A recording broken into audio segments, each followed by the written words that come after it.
네, 지난달 24일 울산시 의회가 사상 처음으로 인사청문회를 열어서 산하기관단체장 후보자에 대한 심사를 진행했었습니다. 자, MBC가 만난 사람 오늘은 울산시 의회가 실시한 첫 인사청문회를 통과해 임명된 임진혁 신임 울산발전연구원장을 만나봅니다. 안녕하십니까? 안녕하세요. 예, 반갑습니다. 먼저 축하드리고요. 예, 감사합니다. 이 울산발전연구원장이라는 자리는 사실 뭐 명예스럽기도 한 자리지만 또 책임도 상당히 큰 자리 아니겠습니까? 네. 여기를 한번 해보겠다. 그런 어떤 특별한 동기가 있었는지요? 예, 울산은 그동안에 정말 한국의 경제 성장을 이끌어온 기린차 예. 역할을 했습니다. 그렇죠. 그래서 네. 한마디로 말해서 산업도시, 뭐 가장 부자 도시 이런 표현들을 겪었는데 예. 최근 와서는 우리가 다 알듯이 너무도 어려운 경제적인 상황을 당면하고 있습니다. 이를 위해서는 좀 새로운 발상이 필요하지 않을까. 예. 그래서 제가 생각할 때는 제가 한번 그런 역할을 한번 해봤으면 좋겠다 이런 생각에서 지원하게 됐습니다. 예. 그리고 그동안 이제 울산발전연구원이 뭐 연구원들의 잦은 뭐 이동이라든가 아니면 뭐 존재감이 좀 부족하다 그런 지적도 많이 받았었는데 어떻게 보세요? 지금까지의 활동, 뭐 성과 이런 것을요? 예, 2001년에 울발련은 울산시의 출연기관으로 출발했습니다.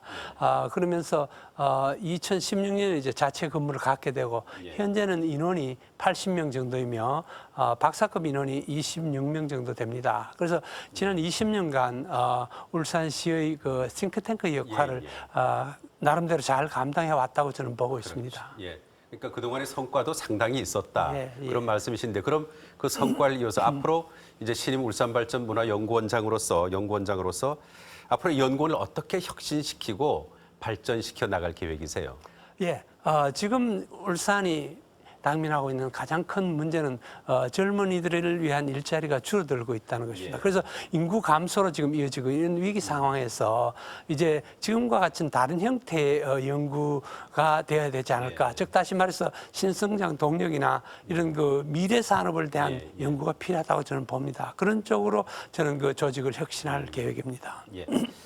아무튼 뭐 앞에서도 말씀을 하셨습니다만은 울산의 당면한 과제 가운데 하나가 가장 중요한 것이 경제 위기 극복 아니겠어요? 네, 그렇습니다. 자, 그러면 이 분야에 대해서 울산발전연구원이 어떤 역할을 할 것인가 그게 궁금하거든요. 예.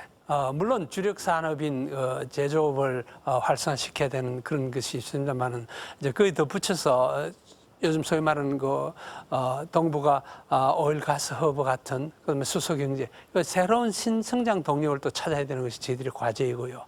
또 하나는 울산이 가진 그동안의 그 생태, 문화, 역사 자원을 잘 활용해서 서비스업을 하나 업그레이드 시킴으로써 또한 일자리 창출과 지역 경제 성장에 도움이 되도록 하는 것이 저희들에게 주어진 과제라고 생각합니다. 예.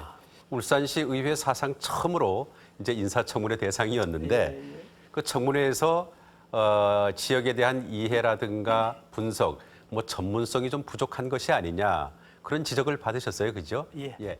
여기에 대해서는 어떻게 생각하시는지? 예, 저는 그 초등 중학교를 울산에서 마치고 그다음에 외지로 다니다가 2008년에 울산에 오게 됐습니다. 그래서 40년 만에 또 한국을 떠난 지는 27년 만에 돌아오게 됐습니다. 그래서 그런 면에서 아마 지역에 대한 이해가 부족하다고 말씀하셨는데 송 시장님께서 제게 임명장을 주면서 울산을 가장 사랑하는 사람이라는 표현을 하셨어요. 뭐 제게 어떤 그 칭찬이라기보다도 그렇게 울산이 좀 더 분발하라는 그런 말씀을 저는 듣고 있습니다. 그리고 또 전문성에 관해서는 제 개인적인 연구자로서는 미래 교육 연구에 대해서 한국의 정말 최고의 전문가입니다. 그러나 제가 울발련 원장의 역할은 제 개인의 역량도 중요하지만은 그 조직원들이 가진 역량을 잘 발휘하도록 하는 것이 원장의 역할이 아닌가 생각합니다. 그런 역할을 잘 하겠습니다. 네. 아무튼 뭐 의욕도 넘치시고 또 울산을 사랑하는 마음도 크니까 울산발전연구원이 앞으로 울산 발전에 크게 기여하는 그런 계기가 더 됐으면 되고요. 한 단계 더 성장했으면 하는 그런 바람도 가져봅니다. 네, 감사합니다. 오늘 말씀 잘 들었습니다. 네, 감사합니다.